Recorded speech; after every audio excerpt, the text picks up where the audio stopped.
On Tuesday, Lane County Commissioners will consider an amendment that would allow for accessory dwelling units on rural residential properties. For many, this idea is the typical in-law unit, but today, NBC 16's Zach Bruhl met with a Coburg-based farmer who hopes to use the potential change creatively.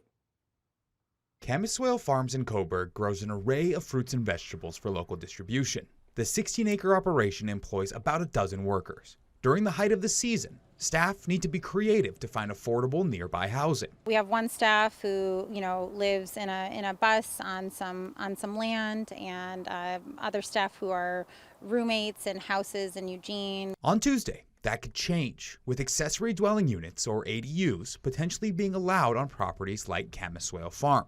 If Lane County Commissioners approve the ADUs on Tuesday, by the time 2024's farming season rolls around here in Coburg at Camiswale Farm, this barn behind me could be transformed into a unit for staff to reside. It would be huge. If we could subsidize housing a little bit and have someone here, that would mean a lot to us. And so we would make that more affordable for them than renting a room in a house. Currently, farms can allow dwellings for staff, but are limited to options like yurts, tents, and other temporary offerings.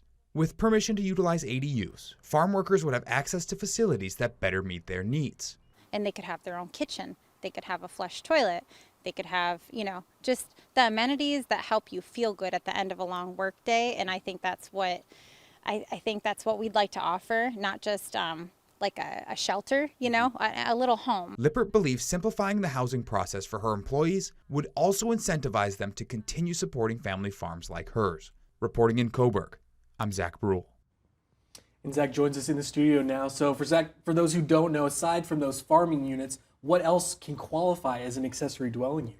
It for the most part will be those in-law units, things that are slightly off of a single-family home. You can rent out, you can have family stay there, things like that. But also part of the story is what those won't be, and that's vacation rentals. So Airbnbs, things like that, will not be able to take advantage of this ordinance. That was some of the opposition to this sort of idea when it was first introduced. So people concerned about that need not worry. Good to know. And again, as Zach mentioned, this will be on the Lane County Commissioners' agenda for tomorrow's midday meeting, and you can find a link to that on our website, NBC16.com. Thank you, Zach.